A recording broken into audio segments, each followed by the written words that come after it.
आपको हम क्या बताएं बाबू, जितने लड़के कहते हैं ना कि सर मेरे पास पढ़ने के लिए पैसा नहीं है, तुम्हें हम दिल से दुआ देते हैं यार तू लोग का रिजल्ट हो जाएगा। सच बताते हैं, जिसने संघर्ष किया इस जीवन में उसको ये चीज़ हो जाता है, वो बहुत उसके अंदर मेहनत आता है पढ़ने के लिए। जिसके जीवन में संघर्ष नहीं है कभी आगे ही नहीं जा सकता, कभी आगे नहीं जाएगा जो संघर्ष नहीं किया। आपको लगता है खान सर यहाँ आ गए, भाई हम आप कभी देखे होंगे ना, हम कुछ सारे गुरुद्वारा जो होता है ना, गुरुद्वारा उसमें जाके खाना खाएं हम।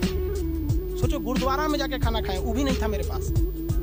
गुरुद्वारा में वो लोग ना गरीब अमीर नहीं देखता है, हिंदू मुस्लिम नहीं देखता है, और वहाँ जाके वो लोग खाना खिला देते हैं। अनाथ आश्रम में जाके खाएं, इसलिए आज भी अपना चलाते हैं। तो ऐसा नहीं है कि किसी को कामयाबी बना के मिलती है, लेकिन जो इंसान मेहनत करेगा ना उसे कभी कोई आगे बढ़ने से नहीं रोक सकता। पढ़ाई से मुंह मत मोड़िएगा, समस्याएं आती रहेंगी जाती रहेंगी, आप पे लोग हंसेंगे। याद रखिएगा मेरी बात, जिस पर ये जग हंसा है उसने इतिहास रचा है। हमारे रिलेशन में बहुत से लोग कहते थे कि का ये लड़कवा को पढ़ा रही है, क्या करेगा, पढ़ के कोई राजा महाराजा हो जाता है। इनको भेजिए कहीं काम करने के लिए, सऊदी उदी भेज दिए। मुस्लिम लोग तो ज्यादातर सऊदी चल जाते हैं, लेकिन मम्मी मेरी नहीं, मम्मी को पथरी था फिर भी नहीं पढ़ा। कहती नहीं बाबू तुम पढ़ो ही पढ़ो। आज तो मन नहीं करता उन लोगों से बात करने का, और कहते हैं कि देखो पढ़ाई का मतलब क्या होता है। तो इसलिए हम आपको भी कहते हैं थोड़ी तकलीफ होगी बाबू, आप गरीब घर के होंगे, मेहनती घर के होंगे, थोड़ी तकलीफ होगी, शायद घर से पैसे कम आते होंगे, लॉकडाउन में और कम आते होंगे, तो आप घबराइएगा नहीं बाबू। इससे लॉकडाउन में यदि आपको तकलीफ बढ़ी है तो आप मेरी बात मानिए, आप खुश हो जाइए, बहुत ज्यादा खुश।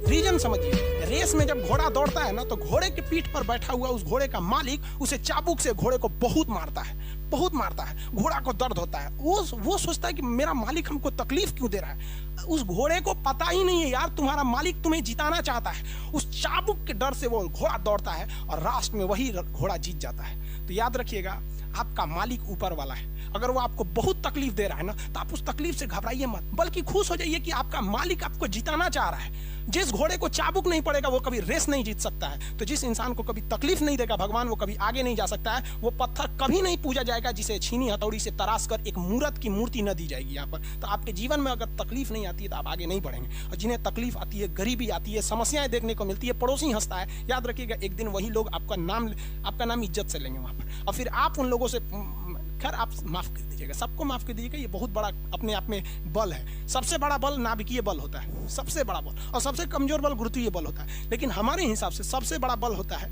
कि जब आप गुनाह न किए हो और आपको सजा दिया जा रहा हो और फिर आप उसे माफ कर दें। कोई आपसे बिना वजह खफा हो जाए और आप उसे माफ कर दें, ये भाई साहब दुनिया का सबसे बड़ा बल है। ये सबके पास नहीं होता है। अगर ये बल आ गया ना तो फिर आप बहुत आगे